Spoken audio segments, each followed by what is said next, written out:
자, 이곳은 극락오름 앞입니다. 현재까지 여러분은 수많은 사건과 인물을 접하셨습니다.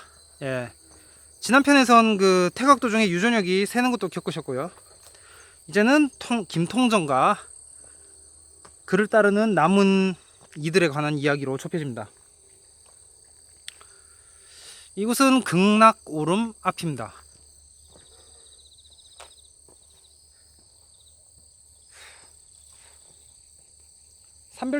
삼별초와 관련된 오름을 살펴보면 군대 후퇴 순서에 따라 파군봉, 안오름, 극락오름, 붉은오름이 있습니다. 파군봉이라 불리게 된 건 삼별초군을 격파시킨 곳이라 해서 붙여진 이름이고요.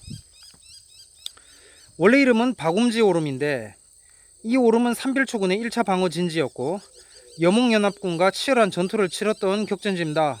약간 전에 그 입구에 거미줄이 있어서 제가 들어가지 않았던, 정면으로 이렇게 딱 막고 있어서 굳이 그거를 이렇게 걷어내면서까지 가고 싶지는 않았던, 예. 사진으로 보니까 뭐 올라가도 아무것도 없다고 하네. 예, 높이도 100m인가 50m인가 그렇고. 어쨌든 그 파군봉은 1차 방어진지였고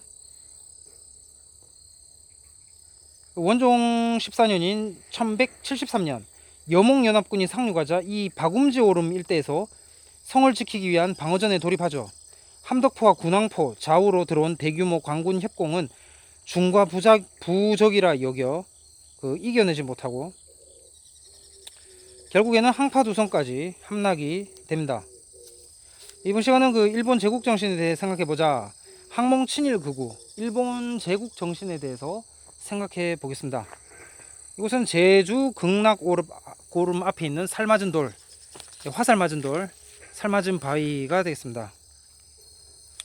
어쨌든 아까 거기는 앞에 그 삼별초군을 격파시킨 곳이라고 해서 파군봉이라 불리게 됐습니다. 이로써 본격적인 몽골 지배 시대가 열리죠.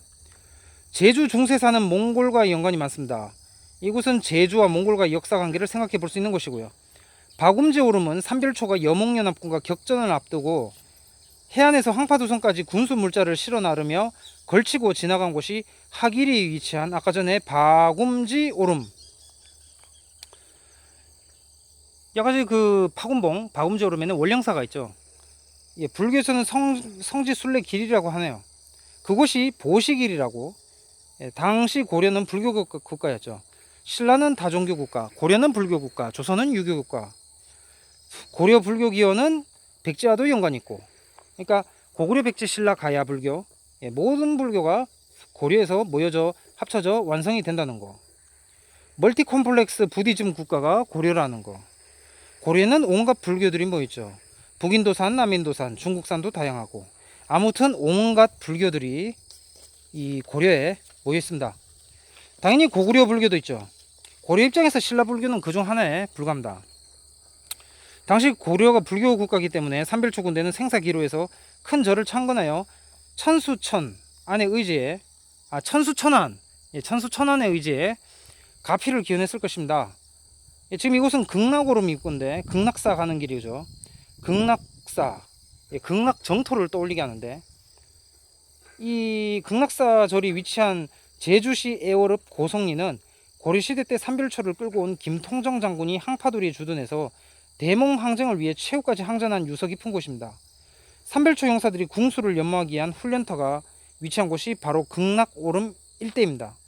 항파도 토성 남쪽 극락오름 앞쪽에는 일찍부터 살맞은 돌이라고 지금 보시는 이 살맞은 돌이라 불러온 돌이 있습니다.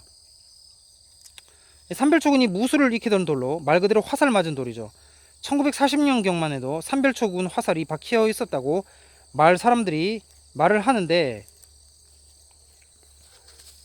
오늘날에는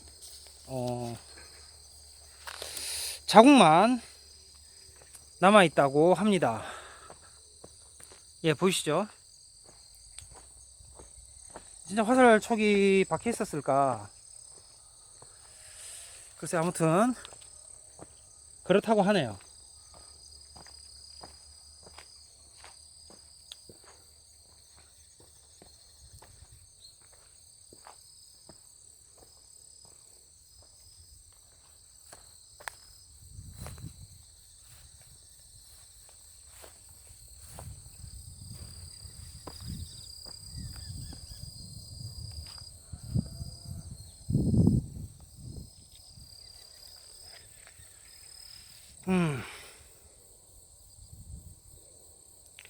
지금 보고 계시는 이 돌 또한 현무암, 현무암이고요.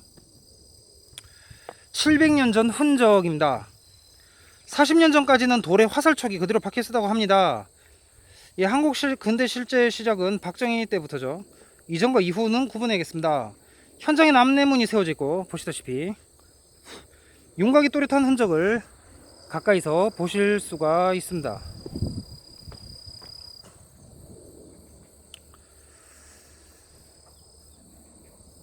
이 제주도는 저기 무덤 옆에 항상 저렇게 돌로 옆에 해놨더라고요. 이 육지 사람들하고 다른 특징인 것 같습니다. 항상 어디 가나 이 현무암으로 뭘 짓고 현무암으로 계단이 되어 있고, 그것도 제주도 특색인 것 같고, 화살촉이 단단한 돌에 박혔다는 사실도 놀랍지만 여기저기 구멍 나 있는 모습도 신비로움마저 느끼게 합니다. 보존의 필요성이 있기에 주변을 작은 울타리로 보시다시피 둘러놓았습니다. 이곳은 인근 극락오름의 초입지이기도 합니다. 산업도로가 건설되면서 편한 도로막이 생겼기 때문에 이젠 오름행도 이곳을 이렇게 해서 통해서 올라가지 않고 쉬운 길을 택해서 오르막이 없는 오름 탐방을 할 수 있게 됐습니다. 본디 극락오름의 극락은 락이 떨어질 락이었다고 합니다. 그게 같은 음을 내는 즐길 락으로 바뀌었다고 하네요. 오창명의 제주도 오름과 마을 이름이라는 책을 참조하시면 되겠습니다. 뭐요? 이러시겠는데. 불교하고 상관이 없네요. 아무튼 근처에는 극락사 절이 있습니다. 극락사 절이 있고요.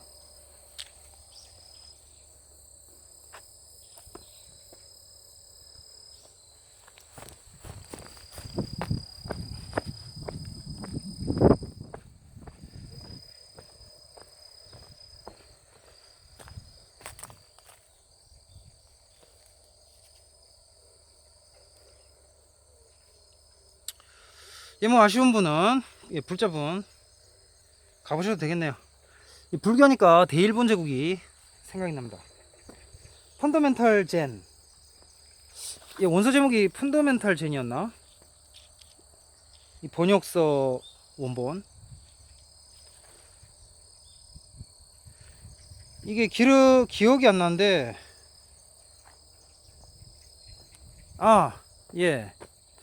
여기도 구멍이 나 있네요. 불교 파시죠. 브라이언 다이젠 빅토리아죠. 박광순역 2013년 교양인 출판사에서 나온 불교 파시즘 책을 보면은 이제 불교 근본주의가 소개가 되고 있습니다. 일본 제국 사례로 나오죠. 동북아 극우 정신을 보실 수 있는데요. 젠, 즉 선불교의 선이 어떻게 사륙의 무기가 될 수 있는가? 그것을 역사적으로 설명을 합니다.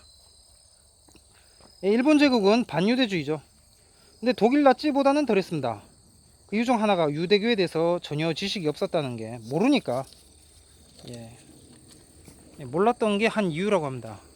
나치는 어설프게 알았고 일본은 몰랐다. 전혀 이게 지식이 없었던 거죠. 서양에서 한국에 유대교가 소개된 게 1906년이니까 이것은 1000년대 제1대 사건이죠. 고려 조선 때 잊혀진 유대교가 근대에 다시 터진 거죠. 본서에서 저자는 이 불교 파시즘이라는 이 책에서 저자는 불교 가르침이 교묘하게 일그러져 오남용됐다고 일침을 놓습니다. 전쟁에 가담한 승려들과 불교를 신봉한 군인들의 무섭도록 생생한 이 목소리는 삼별초를 마치 생각나게 합니다. 가미가제도 생각나게 하고요. 환해장성과 원구박루를 떠올리게 하는 것입니다. 아무튼 일본 제국이 무지로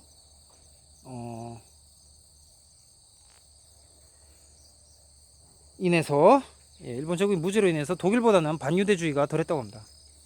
그래서 이 푸그 플랜, 보고 계획도 있을 수 있었다고 하네요. 아무튼 젠은 이데올로기적 경찰이 됐고요. 전범들은 나무아미 탐부를 외쳤고 장교들은 승려로 변장했습니다. 살육을 정당화했죠. 이 불교 교리, 군인 정신과 집단 자살이 있었습니다. 또한 불교 경전은 전쟁의 선전 도구가 됩니다.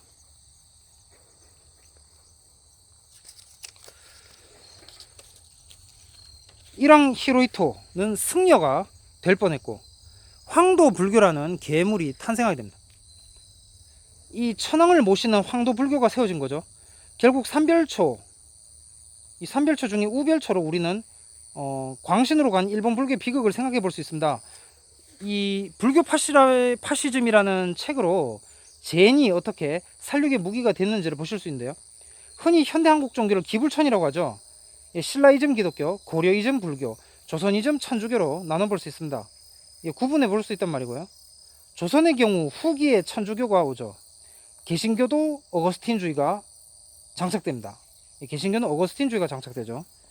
천주교가 먼저 들어오고 개신교는 어거스틴주의가 장착이 된다. 신라 기독교야 이제 시작이고, 예, 그렇습니다. 역사가 주다이즘 신라, 부디즘 고려, 아우구스티즘,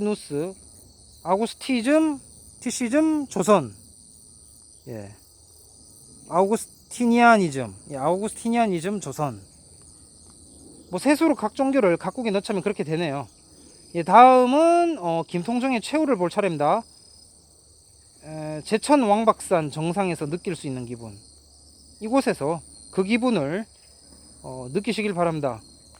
왕박산에 올라 대박을 맞으시고 차별 없는 편안한 삶을 미래가 아닌 지금 현재에 누리시기를 기원합니다. 카르페 디엠.